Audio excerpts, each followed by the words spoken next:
Hey guys, welcome back to my channel. This is me Bhavna.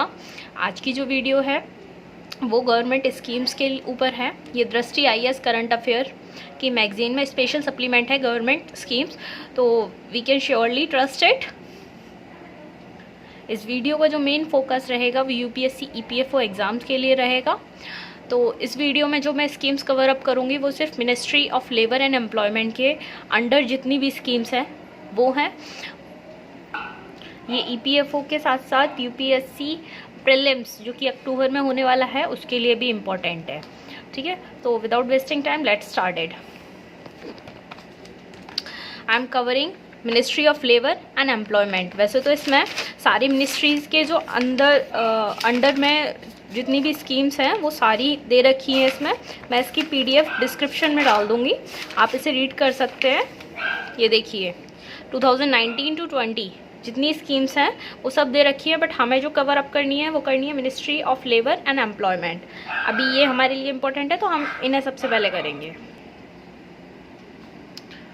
Ministry of labour and employment सबसे पहले आता है श्रम सुविधा पोर्टल। हम इसे एज अ रिवीजन सीरीज़ ले रहे हैं।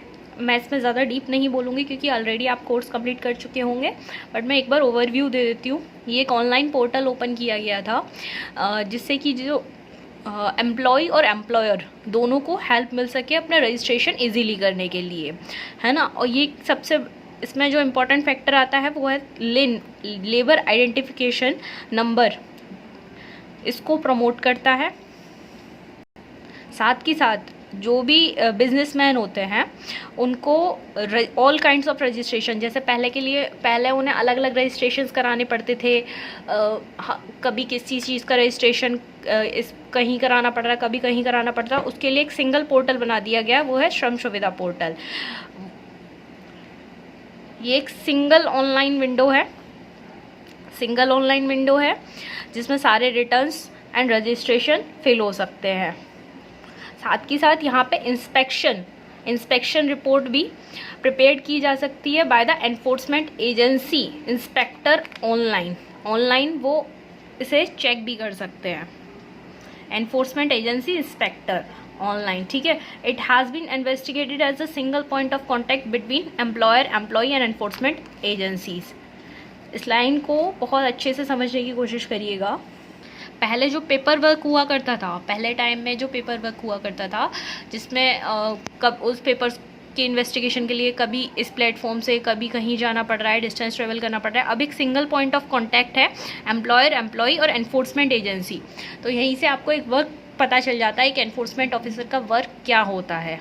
ठीक है, एक वर्क यहाँ पर पता चल जाता है। साथ ही साथ ये ट्रांसपेरेंसी भी लाता है, ठीक है, डे टू डे इंटरेक्शन के साथ में कि कितने रजिस्ट्रेशन हो रहे हैं, क्या प्रॉब्लम है, जो कुछ भी है। ठीक है, आई सजेस्ट कि जो पीडीएफ मैं इसमें अपलोड करूँगी डिस्क्रिप्शन में, आपको ये एक बार रीड जरूर करना है। ठीक है, नेक्स्ट आता है प्रधानमंत्री रोजगार प्रोत्साहन योजना, PMRPY। लास्ट ईयर 2017 में एक क्वेश्चन आया था, उसका फुल नेम नहीं दे रखा था, उसकी शॉर्ट फॉर्म दे रखी थी, तो मस्ट रीड इट। एक बार ध्यान से रीड करना है और अच्छे से याद रखना है। प्रधानमंत्री रोजगार प्रोत्साहन योजना, under this schemes government will pay the contribution of employer to the employees pension schemes. आपको पता होगा, आपने जो EPFO के बारे में अगर पढ़ा होगा तो उसमें दो चीज़ें होती हैं, employees provident fund and employees pension schemes के अंडर का जो कंट्रीब्यूशन होता है वो गवर्नमेंट पे करेगी इस स्कीम के अंडर। बट इस स्कीम के अंडर जो रजिस्ट्रेशन होंगे वो प्रॉपरली EPFO के अंडर रजिस्टर्ड होने चाहिए। This scheme has dual benefit where on the one hand the employer is incentivized for increasing employer base of worker in the establishment. On the other hand, large number of worker will find job in such establishment.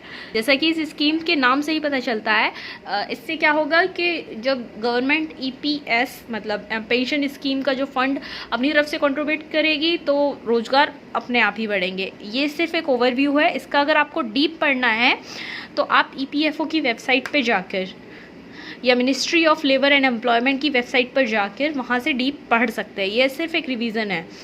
ठीक है, next आती है अटल बीमित व्यक्ति Kalyan Yojana.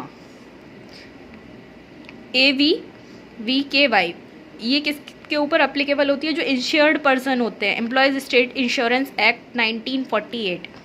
Now the question arise, what is employees state insurance act 1948? और revision का एक और तरीका आता है कि आपको जैसे ही ये मिलता है आप साथ के साथ इस एक्ट को ओपन करिए, पहले इसे रिवाइज करिए, देन आगे बढ़िए, ठीक है। हाँ, इसके अंदर जितने भी इंश्योर्ड पर्सन आते हैं, इंश्योर्ड इन द सेंस जो डिसेबल हैं या किसी एक्सीडेंट में ड्यूरिंग वर्क इंजर्ड हो जाते हैं या काम की वजह से उन्हें कोई चोट आई होती है, उनके लिए है ये। This scheme provide a financial relief payable in cash directly to the bank account. ये स्कीम के अकॉर्डिंग कैश जो है directly financially help as a cash bank account में डाली जाती है।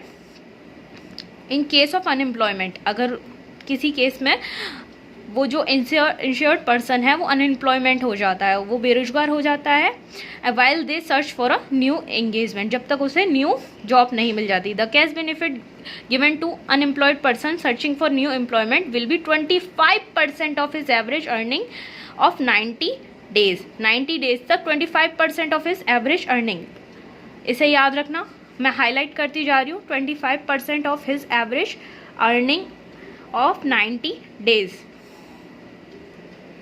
नेक्स्ट आता है Santosh portal. Santosh portal address delivery of public services, they are transparency. Questions यहीं से फंस सकते हैं, वर्ड्स के साथ यूपीएससी बहुत खेलती है, तो याद रखना, इन वर्ड्स पे ध्यान देना। इस पोर्टल में क्या है? Transparency, accountability, scheme, policy at gross level. Portal seeks to address the speedy redressal of grievance of worker and employer. जो भी शिकायत निवारण पोर्टल हम इसे बोलते हैं, है ना, अगर कोई भी शिकायत है तो अब वर्कर जो है या एम्प्लॉयर, मालिक या वर्कर, कोई भी अब डायरेक्ट इस पोर्टल पे अपनी शिकायत डाल सकता है और उस चीज़ से इनका जो ग्रीवेंस, जो शिकायत का निवारण है, वो बहुत जल्दी होगा, ठीक है। इसीलिए यहाँ पे बोला गया स्पीडी रिडर्सल। क्वेश्चन में भी asked which portal address the speedy redressal of grievance of worker and employer. It monitors service that are provided by health insurance and EPFO, employees provident fund organisation. It also monitor the service provide by ESIC, employed state insurance corporation, to the formal sector worker. Next है Pradhanmantri Shram Yogi Maandhan Yojana. It's an very important part, VIP, okay. ये schemes के ऊपर mock test में भी काफ़ी questions पूछे गए हैं, ठीक है। तो the scheme is meant for old age protection, social security for unorganised worker. अब जैसे कि अब लास्ट ईयर को भी लॉकडाउन हुआ, इस साल भी जो लॉकडाउन हुआ उसमें जो सबसे ज़्यादा इफेक्ट हुआ वो हुआ था अनऑर्गेनाइज्ड वर्कर को। तो इसमें से मैं श्योर हूँ एक ना एक क्वेश्चन ज़रूर फंसेगा।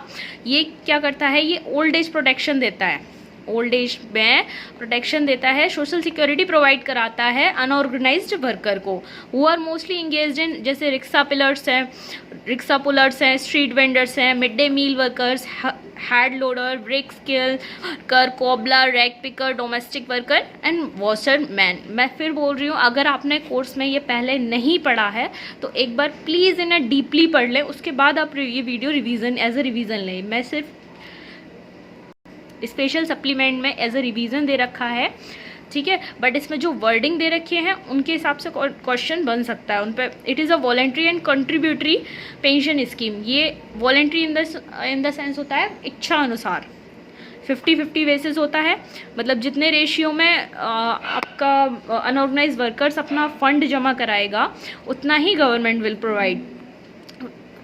Where prescribed age specific contribution shall be made by the beneficiary and the matching contribution by the central government। एक इसमें कंट्रीब्यूशन डाला जाता है, जितने भी अनऑर्गेनाइज्ड वर्कर होते हैं वो अपनी 18 से 18 के अबव हो तो वो अपना कंट्रीब्यूशन इस योजना के अंतर्गत जमा करा सकते हैं, ठीक है, जिसमें 50-50 का रेशियो चलेगा, जितना वर्कर प्रोवाइड कराएगा उतना ही government will provide. Each subscriber under the YM shall receive a minimum assured pension 3000, जिसके बाद में उसको जब वो 60 ईयर्स का हो जाएगा, उसके बाद में उसे 3000 पर मंथ की एक पेंशन स्कीम मिलेगी।